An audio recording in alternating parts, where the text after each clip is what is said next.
ইসরায়েলের মাটিতে আগুনের লেলিহান শিখা ছড়িয়ে পড়েছে। বন, গ্রাম, এমনকি শহরের কাছাকাছি এলাকা পর্যন্ত এই আগুন গ্রাস করছে। কোনোভাবেই এই দাবানল নিয়ন্ত্রণে আসছে না। ইসলামের দৃষ্টিকোণ থেকে এটি আল্লাহর পক্ষ থেকে এক স্পষ্ট গজব, যা গাজার নিরীহ মানুষের উপর জুলুমের ফল।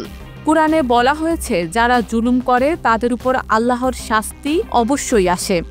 এই আগুন যেন সেই শাস্তিরই বহিঃপ্রকাশ, পাপীদের জন্য সতর্কবাণী। গাজায় বছরের পর বছর ধরে চলছে নির্মম অত্যাচার। নিরীহ শিশু, নারী, বৃদ্ধদের উপর বোমা, গুলি আর অবরোধের যন্ত্রণা চলছে অবিরাম।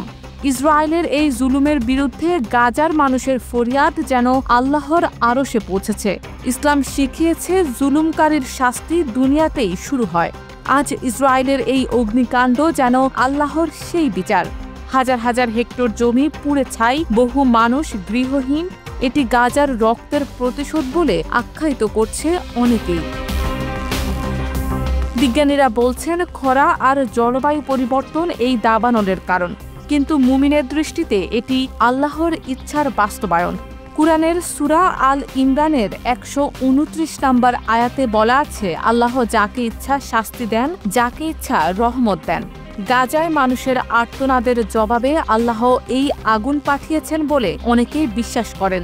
ধর্মীয় নেতারা বলছেন, এটি জুলুমকারীদের জন্য এক স্পষ্ট সতর্কতা। জনগণকে তওবা করতে, আল্লাহর কাছে ক্ষমা চাইতে বলা হচ্ছে। আগুনের তাপে পুড়ছে ঘরবাড়ি, ফসলের মাঠ, জীবজন্তু। উত্তরাঞ্চলের বাসিন্দারা বলছেন, এ যেন কিয়ামতের দৃশ্য। অনেকে তাদের সব হারিয়ে নিরাশ্রয় হয়েছেন। উদ্ধারকারী দলগুলো মানুষকে বাঁচাতে মরিয়া হয়ে চেষ্টা চালাচ্ছে, কিন্তু আগুনের দ্রুত বিস্তার তাদের অসহায় করে দিয়েছে। একজন বৃদ্ধ বলেন, আমরা গাজার মানুষের কান্না উপেক্ষা করেছি, আজ আমাদের কান্নার পালা। এই দৃশ্য যেন জুলুমের পরিণতির জীবন্ত প্রমাণ। আন্তর্জাতিক সম্প্রদায় ইসরায়েলের এই দুর্যোগের দিকে তাকিয়ে রয়েছে। কয়েকটি দেশ সাহায্য পাঠালেও গাজার জুলুম নিয়ে তাদের নীরবতা প্রশ্ন তুলছে। ধর্মীয় নেতারা বলছেন, এই আগুন কেবল ইসরায়েলের জন্য নয়, জুলুম সমর্থনকারী সবার জন্য সতর্কবাণী। মুসলিম উম্মাহকে গাজার পাশে দাঁড়াতে দোয়া করতে বলা হচ্ছে, কারণ কুরআনের প্রতিশ্রুতি, জুলুমকারীরা কখনোই রেহাই পাবে না। ইসরায়েলের এই অগ্নিকাণ্ড পুরো বিশ্বের জন্য একটি পাঠ। গাজার মানুষের উপর জুলুমের ফল কি হতে পারে তা এই আগুনই স্পষ্ট করে দিয়েছে।